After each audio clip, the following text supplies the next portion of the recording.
Good morning बच्चों। मैं तकदीर Singh, assistant professor in sociology, MNS government college Bhiwani. तो बच्चों, आज का अपना विषय है स्टेप्स इन सोशल रिसर्च, कि सामाजिक शोध के चरण। जैसा कि आप जानते हैं, अज्ञात के बारे में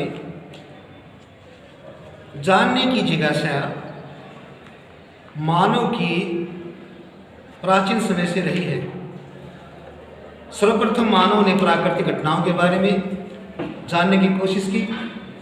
इसके बाद समाज भी प्रकृति का एक हिस्सा है। फिर उसने सामाजिक घटनाओं के बारे में जानने की कोशिश की। सामाजिक शोध में दो शब्द प्रयोग किए जाते हैं, सामाजिक और शोध। सामाजिक से अभिप्राय समाज से। समाज आप जानते हो, समाज जैसा कि मैकाइवर एवं पेज ने बताया है, ए वेब ऑफ सोशल रिलेशनशिप, कि समाज सामाजिक संबंधों का एक जाल है। और समाज में जो भी एक्टिविटीज होते हैं, सामाजिक समस्याएं, सामाजिक घटनाएं, उनके बारे में जब हम रिसर्च कार्य करते हैं, शोध कार्य करते हैं, तो उसको हम सामाजिक शोध कहते हैं। सामाजिक प्लस शोध, सोशल रिसर्च, रिसर्च में भी आप देखेंगे कि दो शब्द प्रयोग में लाए जाते हैं, री प्लस सर्च। री का मतलब होता है पुनः, बार बार या नवीन, अर्थात ऐसी तथ्यों के बारे में जानकारी हासिल करना जो हमारे लिए नए हैं या जिनके बारे में पहले ही शोध कार्य हो चुका है। सर्च का अर्थ होता है कि नवीन ज्ञान के बारे में जानकारी प्राप्त करना। इस प्रकार हम कह सकते हैं कि सामाजिक शोध के माध्यम से अनेक ऐसी सामाजिक घटनाएं या सामाजिक समस्याएं या मानव संबंधों के बीच में जो अंतःक्रियाएं हैं, उनके बारे में जब हम नवीन ज्ञान की प्राप्ति के लिए जो कार्य करते हैं, उसको हम सामाजिक शोध के नाम से जानते हैं। Meaning and definition of social research. सामाजिक शोध का अर्थ, सामाजिक शोध सामाजिक घटनाओं के बारे में, सामाजिक समस्याओं के बारे में या सामाजिक संबंधों के बारे में। आप जानते हैं सामाजिक समस्याओं की प्रकृति काफ़ी जटिल होती है। तो जो ये जटिल प्रकृति है, इसका हम तात्विक या धार्मिक आधार पर मनमाने तरीके से इन घटनाओं का अध्ययन करके हम वास्तविक निष्कर्ष नहीं निकाल सकते। इसके लिए हमें वैज्ञानिक प्रविधि का प्रयोग करना चाहिए। वैज्ञानिक प्रविधि के माध्यम से ही हम सामाजिक घटना समस्याओं का वास्तविक निष्कर्ष निकाल सकते हैं। डेफिनेशन ऑफ सोशल रिसर्च, जैसे कि मोजर कहते हैं, सामाजिक समस्या या घटनाओं के संबंध में नवीन ज्ञान की प्राप्ति के लिए किया गया व्यवस्थित अनुसंधान ही सामाजिक शोध कहलाता है। आफ्टर दिस, सामाजिक शोध के प्रमुख चरण, आइमिक स्टेप्स ऑफ सोशल रिसर्च। सर्वप्रथम विषय का चुनाव। किसी भी कार्यों को करने से पहले हम विषय का चुनाव करते हैं, क्योंकि विषय का चुनाव किए बिना हम कोई भी कार्य शुरू नहीं कर सकते। इसलिए जिस भी हमें घटना का, जिस भी हमें समस्या का, जिस भी हमें विषय का शोध करना होता है, तो सर्वप्रथम हम उसके लिए उसका चुनाव करते हैं। चुनाव करने के उपरांत ही हम उस विषय के संदर्भ में कार्य शुरू करते हैं। दूसरा, शोध इकाइयों से संबंधित पुस्तकों का अध्ययन। ऐसा नहीं है कि हम जो कार्य कर रहे हैं वो पहली बार कर रहे हैं। हो सकता है कि जो विषय हमने चुना है, उस विषय पर पहले भी अनेक शोधकर्ताओं ने कार्य किया है।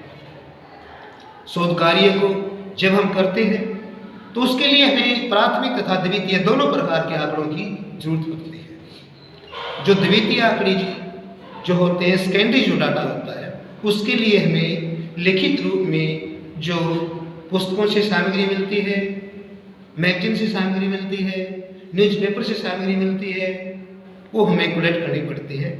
इसीलिए ये कहा जा सकता है कि विषय से संबंधित जो अध्ययन के लिए जो पुस्तकें होती हैं, हमें उनका प्रारंभिक ज्ञान करना भी जरूरी है।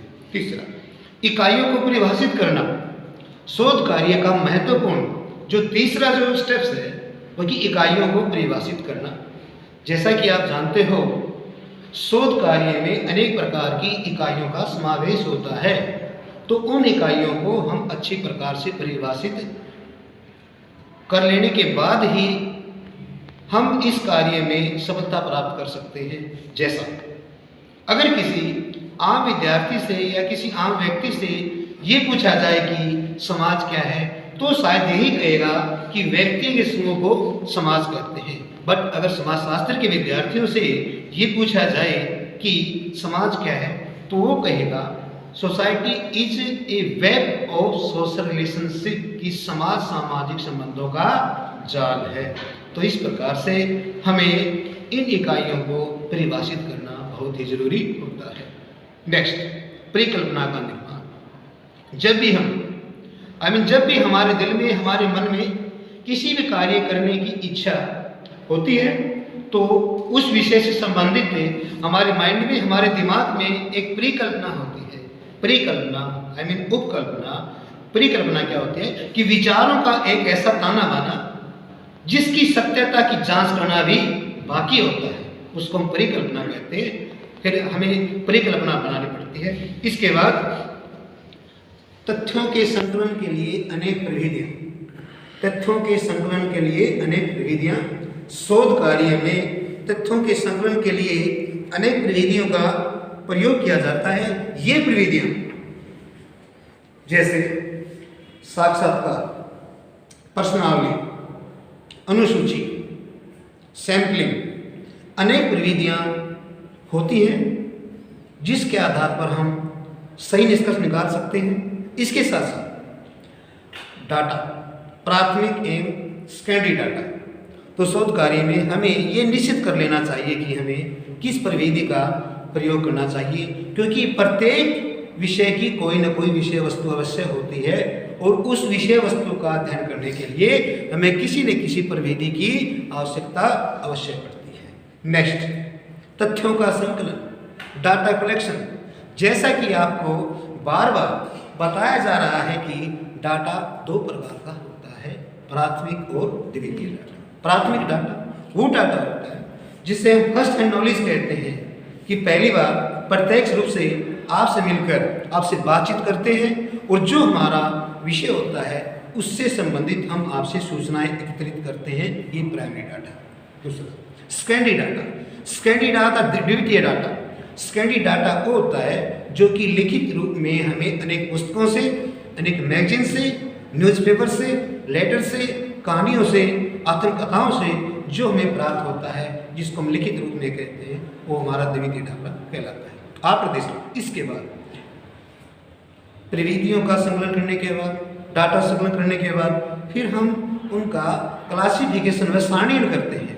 क्लासिफिकेशन, हमने जो विषय से संबंधित अनेक प्रकार का जो डाटा कलेक्ट किया है, उस डाटा को सही रूप देने के लिए हम उनका वर्गीकृत करते हैं। उसको अनेक भागों में बांटते हैं, अनेक श्रेणियों में बांटते हैं। एग्जाम्पल को, जैसे हमारा विषय था social problem in schedule caste, कि अनुसूचित जातियों में सामाजिक समस्या। ठीक, और सामाजिक समस्या भी कोई हम विशेष समस्या एजुकेशन की ले सकते हैं, हेल्थ की ले सकते हैं। तो जो डाटा हम इकट्ठा करेंगे उस डाटा को हम वर्गीकृत करेंगे, अलग अलग भागों में डिवाइड करेंगे। जैसे कि male and female, sex states of respondent, कि कितने मेल हैं कितने फीमेल हैं। आफ्टर दिस हम फिर कास्ट वाइज, यानी कि SC A है, SC B है, फिर एज के आधार पर। ठीक है, इसके बाद जैसे कि एज के आधार पर, ठीक है, 5 से लेके 10, 10 से लेके 20, 20 से लेके 30, मतलब इस प्रकार से एज के आधार उसको डिवाइड करेंगे। और बाद में हम डाटा वर्गीकृत करने के बाद में और अंत में फिर हम एक रिपोर्ट या प्रतिवेदन जिसको बोलते हैं, निष्कर्ष निकालेंगे। तो इस प्रकार से कोई भी कार्य, शोध कार्य जो हम शुरू करते हैं, वो हम अपने मनमाने तरीके से नहीं करते, बल्कि उसके लिए एक व्यवस्थित प्रावधान होता है, एक व्यवस्थित तरीका होता है, क्रमबद्ध तरीका होता है, जिस प्रकार से एक के बाद एक जो हमने आपको जो स्टेप्स बताए हैं, इस प्रकार से सामाजिक शोध के प्रमुख चरण आपके सामने प्रस्तुत थे।